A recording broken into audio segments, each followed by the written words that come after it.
हाँ भाइयों, तो अभी तक अपन ने प्राइमरी स्टेज पढ़ा था, मतलब प्रीलिमिनरी स्टेज पढ़ा था। अब आता है next stage is incorporation stage, जहाँ पे कंपनी एक्चुअल में क्या होती है, स्टैब्लिश होती है। तो after completing the preliminary stage को कंप्लीट करने के बाद the second stage is direction of the process of formation of company is called incorporation stage. इसको मैं क्या बोलता हूँ, इनकॉर्पोरेशन स्टेज भी बोलता हूँ, जहाँ पे मेरे को कंपनी का क्या मिलता है, सर्टिफिकेट मिलता है।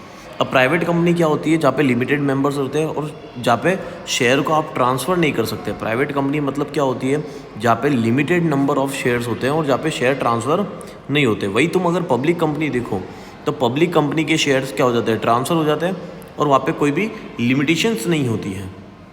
नेक्स्ट वन इज़, अब यहाँ पे सबसे पहला स्टेज, सबसे पहली चीज़ जो इनकॉर्पोरेशन स्टेज के अंदर आती है, इस सबसे इम्पॉर्टेंट डॉक्यूमेंट आपका कंपनी का। जब भी कंपनी बनाते हैं तो ये डॉक्यूमेंट हर कंपनी का होना चाहिए, तभी वो कंपनी इस्टेब्लिश होगी। That is your MOA, memorandum of association. ये क्या है सर, ये सबसे इंपॉर्टेंट बेसिक प्राइमरी डॉक्यूमेंट है ऑफ कंपनी।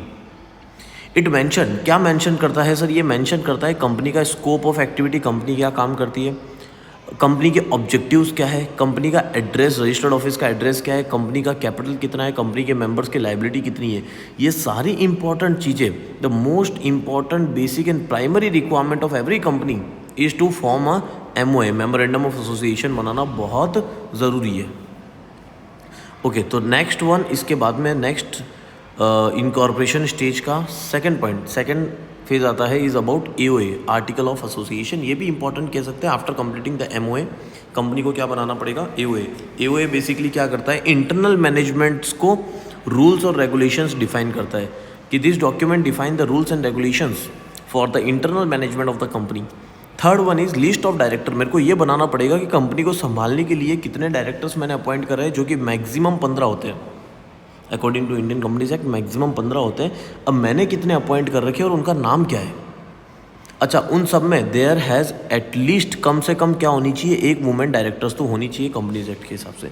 तो इस लिस्ट के अंदर बेसिकली नाम क्या है डायरेक्टर का एड्रेस क्या है, एज क्या है, डायरेक्टर का ऑक्यूपेशन क्या है, डायरेक्टर की नेशनलिटी क्या है, ये सारी चीज़ें जो भी मेरे को रिक्वायर्ड है, ये सारी चीज़ें मैं प्रिपेयर करता हूँ एक लिस्ट और उसको सबमिट करवा देता हूँ ROC को। ROC मतलब रजिस्ट्रार ऑफ कंपनी। ROC को क्या करवा दूंगा, सबमिट करवा दूंगा। नेक्स्ट वन, लास्ट आता है मेरा next, return consent and affidavit of the directors. अब मेरे को डायरेक्टर्स की क्या चाहिए, एक रिटर्न कंसेंट चाहिए कि क्या as a person, as a director क्या आप काम करना चाहोगे कि नहीं कर चाहोगे। तो सामने वाला अपनी क्या देगा, परमिशन। कंसेंट मतलब क्या होता है, परमिशन। और वो परमिशन मैं रिटर्न में लेता हूँ डायरेक्टर से कि क्या आप हमारी कंपनी के अंदर डायरेक्टर बने हो, तो कोई जोर ज़बरदस्ती तो नहीं बने हो। तो ये सारी रिटर्न कंसेंट मैं किससे लूँगा, उस पर्सन से जिसको मैंने अपॉइंट करा है as a director. He accept the responsibility to work as a director willingly. उसने अपनी इच्छा से क्या करा है, डायरेक्टर बनाए। Moreover the subscriber and the first director has the file affidavit before the ROC। पहले ही उसने क्या कर रखा है, फर्स्ट डायरेक्टर ने पहले ही ये डॉक्यूमेंट सबमिट करवा दिया ROC को। कंटेनिंग द फैक्ट, कौन पर्सन डायरेक्टर बन सकता है अगर उसने कोई भी ऑफेंस नहीं किया है, नॉट बीन कन्विक्टेड बाय। अब मेरी बात सुनना, कोई A पर्सन है, A पर्सन ने पहले एक कंपनी के अंदर फ्रॉड किया, अब वो दूसरी कंपनी का डायरेक्टर बनना चाहता है, तो वो दूसरी कंपनी उसको डायरेक्टर नहीं बनाएगी। क्यों, क्योंकि वो ऑलरेडी किसी अपराध के अंदर अपराधी घोषित किया गया है। मतलब वो क्या है, कन्विक्टेड है, कोर्ट ने उसको कन्विक्ट करा है एज अ ऑफेंडर। या फिर वो कोई गिल्टी, कोई फ्रॉड के लिए क्या है, गिल्टी है। या फिर जो नेसेसरी इन्फॉर्मेशन थी वो सप्लाई नहीं की है। इन तीनों केसेस के अंदर वो डायरेक्टर नहीं बनेगा। हाँ, अगर ये तीनों केसेस नहीं फुलफिल होते तो फिर वो पर्सन डायरेक्टर बन सकता है। नेक्स्ट, इसके बाद में कंपनी ने MOA जमा करवाया, कंपनी ने AOA जमा करवाया, लिस्ट ऑफ डायरेक्टर्स ROC को दिया, रिटर्न कंसेंट, फोर्थ स्टेज जो अभी अपन पढ़ रहे हैं, रिटर्न कंसेंट भी दे दिया। ये चारों होने के बाद कंपनी एक डिक्लेरेशन देती है, sign by the advocate, CA, CS and CMA। इन तीनों में से किसी की भी साइन करके एक एफिडेविट, एक डिक्लेरेशन देती है कि जो भी हमने इन्फॉर्मेशन दी है वो सारी की सारी इन्फॉर्मेशन ट्रू और फेयर है, कि हम जितनी भी इन्फॉर्मेशन दे रहे हैं आपको सारी इन्फॉर्मेशन सही है। इसके अलावा अगर कंपनी का कोई दूसरा इंटरेस्ट है तो वो इंटरेस्ट भी वो क्या करना पड़ेगा, डिस्क्लोज करना पड़ेगा। लास्ट वाला पॉइंट नॉट सो इम्पोर्टेंट, इसलिए पहले के 4-5 पॉइंट पढ़ लेना, दैट्स इट। इतना तुमको इस टॉपिक के अंदर पढ़ना है। अब आता है एक लास्ट इस चैप्टर का आखिरी point is about certificate of incorporation, कि सारी चीज़ें सबमिट करवा दी, प्रीलिमिनरी स्टेज हो गया, इनकॉर्पोरेशन स्टेज हो गया, तो लास्ट आता है सर्टिफिकेट ऑफ इनकॉर्पोरेशन। मतलब कंपनी बनने के बाद मेरे को आरओसी क्या दे देगा। मैंने क्या कर दी, फीस जमा करवा दी, तो अब मेरे को सारे डॉक्यूमेंट जो थे वो सब सेटिस्फैक्ट्री थे, मतलब सामने वाले को आरओसी को सेटिस्फाइड कर दिया।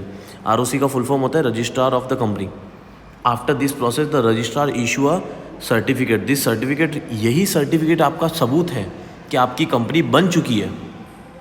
तो यही सर्टिफिकेट सबसे इंपॉर्टेंट, और इतने सारे डॉक्यूमेंट मैंने किस लिए जमा करवाए, ताकि मेरे को ये सर्टिफिकेट बन जाए जिससे मेरी कंपनी इस्टेब्लिश हो जाए। The life of the company commence from the date mention in the certificate of incorporation.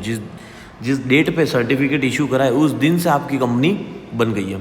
Certificate basically होता क्या है, हर कंपनी का issue the certificate of incorporation along with the CIN। Her company के क्या होते हैं, एक अलग से, जैसे हर पर्सन के अलग से आधार कार्ड नंबर होते हैं, किसी भी दो पर्सन के आधार कार्ड नंबर सेम नहीं होंगे, वैसे ही कंपनी के केस में कॉर्पोरेट आइडेंटिटी नंबर कभी भी सेम नहीं होते। Okay, that's it. इतना तुमको इस चैप्टर के अंदर पढ़ना है। इस चैप्टर को मैंने 4 पार्ट्स के अंदर डिवाइड कर रखा है। बहुत ईजी और बहुत सिंपल सा चैप्टर था। मिलते हैं नेक्स्ट क्लास के अंदर एक नया चैप्टर नंबर 4 के साथ।